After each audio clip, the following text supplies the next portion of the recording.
Hello student, আজকে আমরা যেটা পড়বো সেটা হলো নবম শ্রেণী ওয়েস্ট বেঙ্গল বোর্ডের স্ট্যাটিস্টিক বা রাশিবিজ্ঞান। রাশিবিজ্ঞান পড়ার জন্য আমাদের প্রথমে যেটা জানতে হবে সেটা হলো কাঁচা তথ্যটা কী।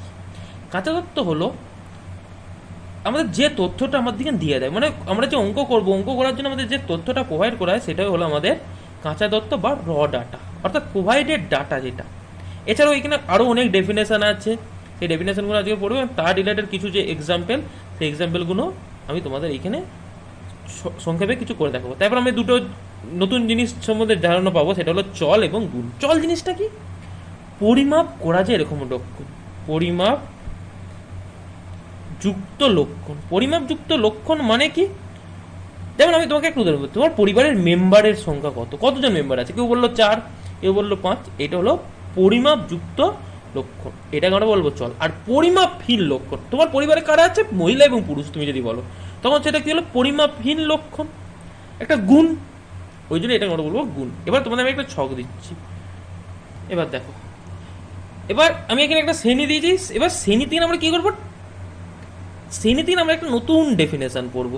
এইগুলোকে আমরা কি বলবো? প্রত্যেকটা এক একটা শ্রেণী, মানে প্রত্যেকটা এক একটার একটা দেখো ইন্টারভাল টাইপের আছে, অন্তর আছে, এগুলো প্রত্যেকটাকে একটা আমরা বলবো শ্রেণী।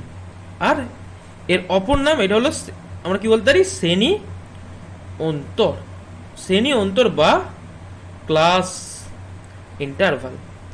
অর্থাৎ প্রত্যেকটা তথ্যকে আমরা যখন ভাগ করছি, আমরা যখন তথ্যগুলোকে ভাগ করছি, কিছু কিছু তথ্যকে কিছু কিছু এতে ফেলে দিচ্ছি, একটা নির্দিষ্ট জায়গার মধ্যে ফেলে দিচ্ছি, নির্দিষ্ট জায়গার মধ্যে সীমাবদ্ধ করে দিচ্ছি, সেটাকে আমরা কি বলবো? শ্রেণী অন্তর বা ক্লাস ইন্টারভাল। যেমন এইগুলো 15 থেকে 20, 15 থেকে 20 মধ্যে 6জনকে ফেলে দিয়েছি, 20 থেকে 25-এর মধ্যে 3জনকে ফেলে দিয়েছি, 25 থেকে 30-এর মধ্যে কজনকে ফেলে দিয়েছি? 10জনকে ফেলে দিয়েছি। এই যে আলাদা আলাদা করে ফেলতে পারলাম, এইটাকে আমরা কি বলবো? শ্রেণী। আর পরিসংখ্যা কি? প্রত্যেকটা শ্রেণীর সাপেক্ষে যতজন এই শ্রেণীতে গেছে সেইটাই হবে সেই শ্রেণীর পরিসংখ্যা। তাহলে পরিসংখ্যার জিনিসটা কি? পরিসংখ্যাটা কি হলো? কোন শ্রেণীর অন্তর্গত মান, শ্রেণীর অন্তর্গত মান, সেটা হবে শ্রেণীর পরিসংখ্যা। ওকে, এবার দেখো কি ছিল, আমরা শ্রেণী এবং পরিসংখ্যা, আমরা প্রত্যেকটা এখানে একটা শ্রেণী বললাম, এখানে আমরা শ্রেণী বললাম। এবার এই শ্রেণীর আমরা বিভিন্ন শ্রেণীর যে বিভিন্ন যে টার্ম আছে শ্রেণীর সংক্রান্ত বা ক্লাস ইন্টারভ্যাল সংক্রান্ত, আমরা সেইগুলো জিনিসগুলো জানবো। মানে শ্রেণী আমাদের কয় প্রকার হয়, ঠিক আছে? ঠিক আছে, এবার শ্রেণীর এই যে দুটো শ্রেণীর যে আমরা মান পাচ্ছি, এখানে যেমন আছে 15, 20, 15 থেকে স্টার্ট, 20-তে শেষ। এই যে মান 15 এবং 20-কে আমরা কি বলতে পারি? 15 কি নাম, 20-র কি নাম, এইগুলোকে আমরা বলবো। ফার্স্ট হলো শ্রেণী সীমা, অর্থাৎ শ্রেণী যেখান থেকে শুরু হচ্ছে, অর্থাৎ 15 এবং 20-র ক্ষেত্রে আমরা দেখো কি হচ্ছে, জিনিসটা 15 থেকে শুরু হচ্ছে, যে 20-তে শেষ হচ্ছে। এই যে প্রান্তস্থ যে দুটো মান, মানে প্রান্তে, মানে এইখান থেকে স্টার্ট হচ্ছে এবং এখানে শেষ হচ্ছে, এটা দুটো প্রান্তে, মানে এটা প্রথম প্রান্ত আর এটা শেষ প্রান্ত। এই যে জিনিসটাকে, অর্থাৎ প্রান্তস্থ মানদ্বয়কে আমরা কি বলবো? শ্রেণী সীমা। মানে শ্রেণীটাকে যে বাউন্ড করছে, মানে শ্রেণীটাকে যে বদ্ধ করছে, সেটাকে আমরা বলবো শ্রেণী সীমা। আর উচ্চ শ্রেণী সীমা কি আর নিম্ন শ্রেণী সীমা কি? শ্রেণী সীমা দুই প্রকার, উচ্চ শ্রেণী সীমা এবং নিম্ন শ্রেণী সীমা। তো উচ্চ শ্রেণী সীমা জিনিসটা কি? সব দিকে উপরের যে মান, মানে কোন একটা শ্রেণীর যখন শ্রেণী সীমাটা খুব, মানে শ্রেণী সীমার সর্বোচ্চ মান, মানে যেখানে শ্রেণী সীমাটা শেষ হচ্ছে বা শ্রেণীটা যেখানে শেষ হচ্ছে, অর্থাৎ শেষের প্রান্তস্থ মান, অর্থাৎ এখানে যেমন 20, তারপর 25, 20টা হলো প্রথম শ্রেণীর, 25টা হলো দ্বিতীয়, 30টা হলো তৃতীয়, এইগুলো হলো উচ্চ শ্রেণী সীমা। আর শ্রেণীটা যেখান থেকে শুরু হচ্ছে সেটাকে আমরা কি বলবো? নিম্ন শ্রেণী সীমা। যেমন 15 প্রথমটার জন্য, 20 দ্বিতীয়টার জন্য, 25 তৃতীয়টার জন্য, এইগুলো হলো শ্রেণী সীমানার ভাগ, এবং উচ্চ শ্রেণী সীমানা এবং নিম্ন শ্রেণী সীমা। এবার শ্রেণী সীমার ভিত্তিতে আমরা আমাদের যে ছকগুলো হচ্ছিল, সেই ছকগুলোকে আমরা দুভাবে ভাগ করতে পারি। ফার্স্ট হলো শ্রেণী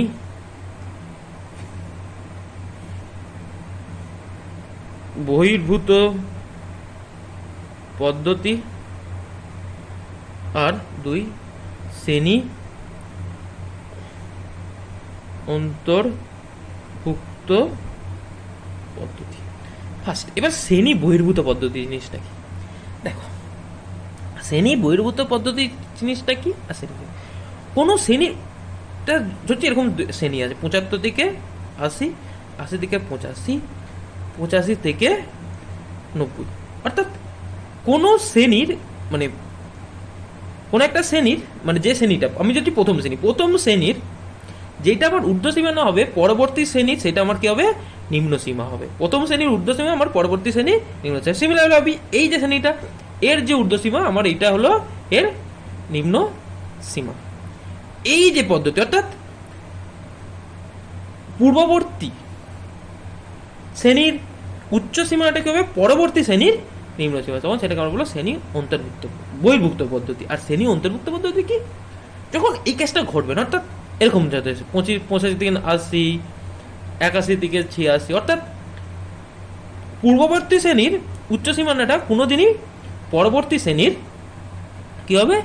নিম্ন সীমানা হবে না, নিম্ন সীমা হবে না, বা নিম্ন শ্রেণী সীমা হবে না, তখন সেটাকে আমরা বলবো শ্রেণী অন্তর্ভুক্ত পদ্ধতি। যেমন এইখানে কি হচ্ছে? 80 আছে, আর এখানে কত দিন? 81 হচ্ছে, এদের মধ্যে তাহলে কত গ্যাপ হয়ে যাচ্ছে? 1 গ্যাপ হয়ে যাচ্ছে। অর্থাৎ এটাকে আমরা বলবো শ্রেণী অন্তর্ভুক্ত পদ্ধতি।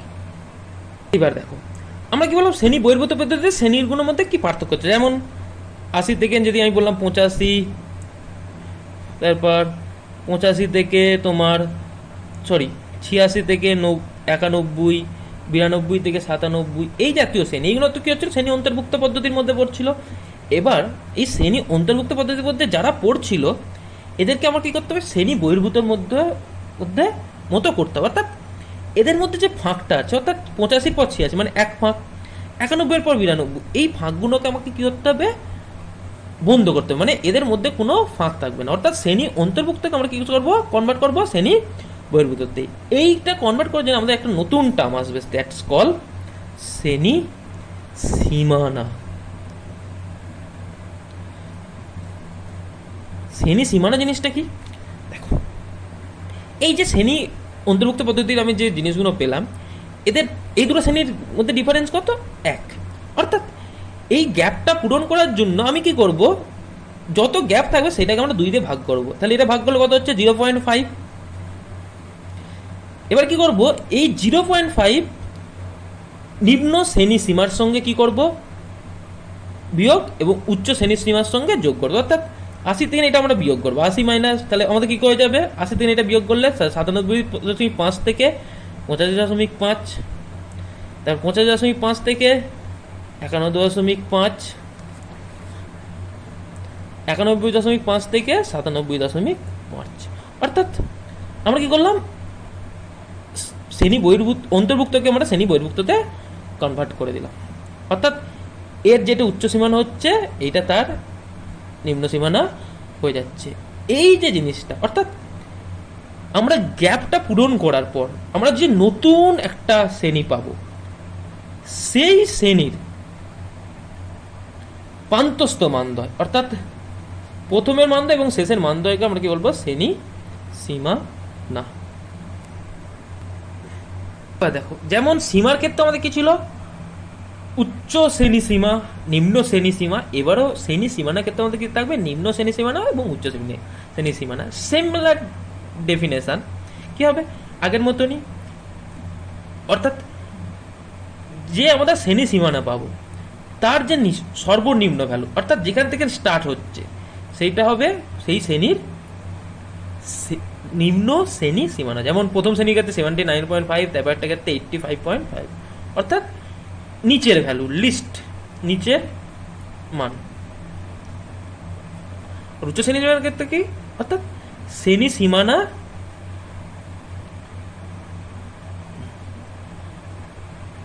End point.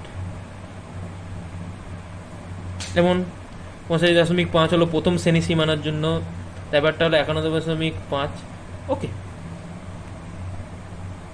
আমরা মেনলি তাহলে কার ক্ষেত্রে আমরা শ্রেণী সীমানাটা বের করবো? শ্রেণী অন্তর্ভুক্ত পদ্ধতির ক্ষেত্রে। কারণ শ্রেণী বহির্ভুক্ত পদ্ধতির ক্ষেত্রে সীমা যেটা হবে সীমানাও সেটা হবে, কারণ তাদের মধ্যে কোনো গ্যাপ থাকছে না। বাট অন্তর্ভুতর ক্ষেত্রে কি হচ্ছে? সীমা আলাদা, সীমানা আলাদা। তাহলে খুব ইম্পর্টেন্ট, অন্তর্ভুক্ত পদ্ধতির ক্ষেত্রে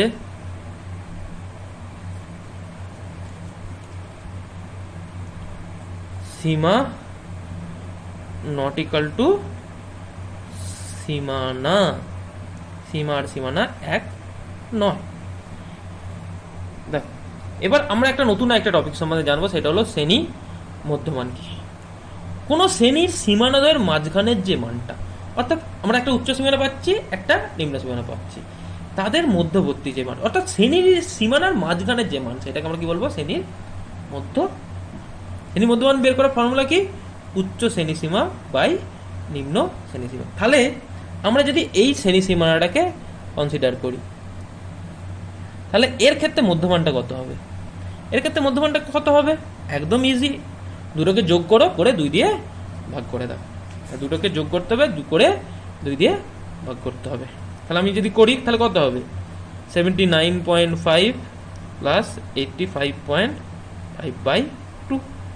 সো আমার ক্যালকুলেশন কত হচ্ছে? 165/2।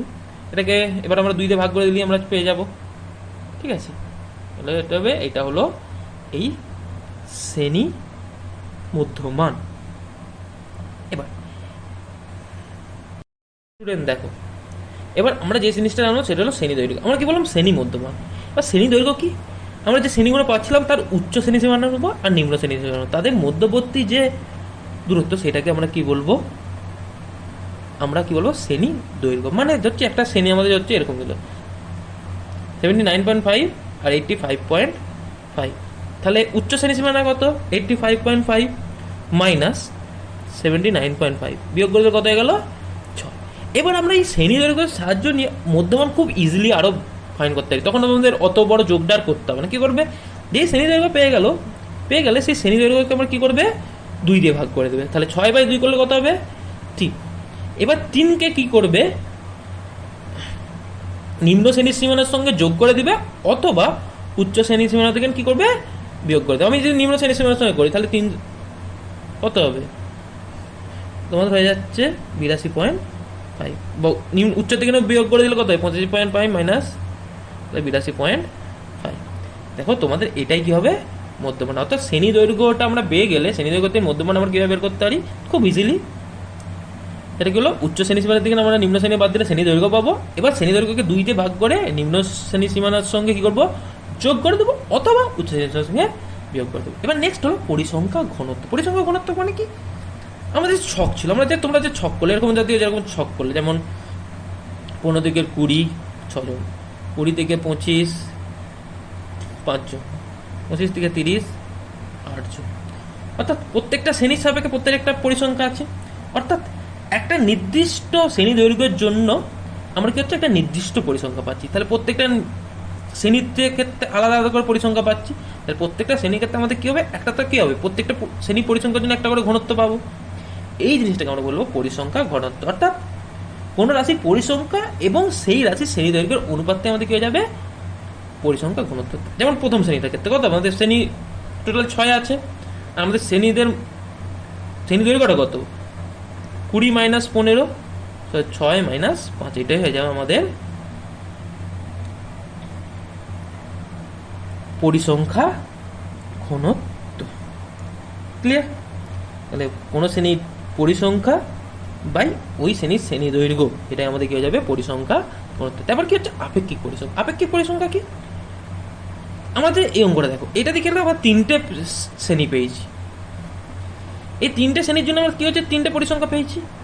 এবার আপেক্ষিক পরিসংখ্যা মানে কি? কোনো একটা শ্রেণীর পরিসংখ্যাকে আমরা নেবো। আমরা হচ্ছে প্রথম শ্রেণী, আমাদের প্রথম শ্রেণী হচ্ছে 15 থেকে 20, সেই শ্রেণীর পরিসংখ্যা কত? 6। এই পরিসংখ্যাটা বাকি টোটাল পরিসংখ্যা, আমাদের টোটাল পরিসংখ্যা কত আছে? 6 প্লাস 5 প্লাস 8, অর্থাৎ 6 5 11, 11 8 19। এই টোটাল পরিসংখ্যার সাপেক্ষে এ কতটা? আপেক্ষিক মানে কি? আপেক্ষিক মানে কারো সাপেক্ষে কোনো একটা জিনিস আমরা যখন দেখি, মানে টোটাল পরিসংখ্যার সাপেক্ষে আমরা কি করবো? কোনো একটা নির্দিষ্ট শ্রেণীর পরিসংখ্যা দেখবো, সেটাকে আমরা বলবো আপেক্ষিক পরিসংখ্যা, যেমন এটা সমান 6/19। আর আপেক্ষিক পরিসংখ্যা সর্বদা 1/3 কি হবে, ছোট হবে। আপেক্ষিক পরিসংখ্যা 1/3 ছোট বা 1 সমান হবে। 1 সমান কখন হবে, যদি একটা তোমাদের শ্রেণী থাকে। আমি ধরছি এরকমই একটা শ্রেণী থাকলো 15 থেকে 10 থেকে 15, পরিসংখ্যা দিল 6, তাহলে এর ক্ষেত্রে কি টোটাল পরিসংখ্যা যেটা, অর্থাৎ 6 টোটাল পরিসংখ্যা আর মোট পরিসংখ্যা মানে শ্রেণীটার পরিসংখ্যা এবং মোট পরিসংখ্যা 6, তাহলে এক্ষেত্রে 1 হয়ে যাবে। আর বাট 1/3 কোনোদিন বেশি হবে না। আর লাস্ট একটা ইম্পর্টেন্ট সংখ্যা, সেটা হলো ইম্পর্টেন্ট সংখ্যা, সেটা হলো পরিসংখ্যা শতকরা। পরিসংখ্যা শতকরা মানে কি, আপেক্ষিক পরিসংখ্যা ইন্টু 100। এখানে আপেক্ষিক পরিসংখ্যা আমাদের কত বলে, 6/19 ইন্টু 100 করে দিলাম। এবার আমাদের লাস্ট যেটা হলো ক্রমযৌগিক পরিসংখ্যা। ক্রমযৌগিক পরিসংখ্যা মানে কি, পরিসংখ্যার মধ্যে কন্টিনিউয়াসলি যোগ হতে থাকবে, আগের শ্রেণীর সঙ্গে পরের শ্রেণীর সমস্ত পরিসংখ্যা যোগ হতে থাকবে, সেটাকে আমরা বলবো ক্রমযৌগিক পরিসংখ্যা। এটাকে আমরা বলবো ক্রমযৌগিক। এবার এই দু ধরনের সূচক, একটা হলো বৃহত্তর সূচক, একটা হলো ক্ষুদ্রতর সূচক। দুটো জিনিসকে দেখো, আমরা এখানে ছক করেছি, একটা করছি একটা টিফিন খরচ করেছি আর বন্ধুর সংখ্যা। 0 থেকে 20 13 জন, 20 থেকে 40 12 জন, 40 থেকে 60 20 জন। এবার ক্ষুদ্রতর সূচকটা কি হয়, ক্ষুদ্রতর সূচকের ক্ষেত্রে শ্রেণীসীমা এই জাতীয়, অর্থাৎ ক্ষুদ্রতর মানে কম, তাহলে কি হবে, শ্রেণীসীমাটা হবে 0 কম, ঠিক আছে। তারপর 40 20 কম, অর্থাৎ কোনো শ্রেণীর যে নিম্ন সীমানা এবং উচ্চ সীমানাগুলোকে আমরা কি করব, এর মধ্যে সীমানা আকারে লিখে নেব। এবার 40 কম, তারপর লাস্ট 60 কম। এবার 0 কম কত, 0। 20 কম মানে কি, 0 থেকে 20 মধ্যে যারা আছে তারাই 20 কম 13। এবার 20 থেকে 40 মধ্যে আছে তারা কি 40 কম হবে, প্লাস যারা 20 কম তারাও তো 40 কম, তাহলে 20 13 প্লাস 12 মানে 25। এরপরের শ্রেণীটা কি, 60 কম। 60 কম মানে যারা 40 কমও হবে, 20 কম হবে এবং 60 কম, এই দুই করলে সেটা হয়ে যাবে টোটাল 45। অর্থাৎ ক্রমযৌগিক পরিসংখ্যার ক্ষেত্রে শেষ শ্রেণীসীমার যে পরিসংখ্যা সেটা হয়ে যাবে টোটাল পরিসংখ্যা। আর বৃহত্তর সূচকের ক্ষেত্রে কি, বৃহত্তর মানে কি বড়, মানে শেষ 300 মানে 60 বা তার বেশি। তারপর কি হবে, 40 বা তার বেশি, 20 বা তার বেশি, আর 0 বা তার বেশি। 60 বা তার বেশি কি, 40 থেকে 60 মধ্যে আছে, 60 বেশি তো কেউ পায়নি, সেটা এর কত হয়ে যাবে, 0। এবার 40 বেশি মানে কি, যারা 40 থেকে 60 মধ্যে আসে মানে কতজন, 20 জন। তারপর কি বলেছে, 20 বেশি, 20 বেশি মানে যারা 40 বেশি তারাও 20 বেশি, যারা 20 বেশি তারাও মানে 20 থেকে 40 মধ্যে যারা আছে, অর্থাৎ এইখানে যারা আছে তারাও কি হবে 20 বেশি, এইখানে যারা আছে তারাও কি হবে 20 বেশি। তাহলে কত হয়ে যাবে টোটাল, দুটো যোগ হয়ে যাবে মানে 32। আর 0 বেশি মানে কি, এইটারও নেবো, এইটারও নেবো আর এইটারও নেবো, টোটাল যোগ করলে কত হয়ে যাবে 32 প্লাস 13 মানে 45। এটাই ছিল, ঠিক আছে। এছাড়াও তোমাদের আরেকটা জিনিস আমি সংক্ষেপে, সো থ্যাংক ইউ স্টুডেন্ট, আজকের মতো এখানেই থাকলো। আবার পরে কোনো দিন আরও এক্সাম্পল নিয়ে আমরা আসবো।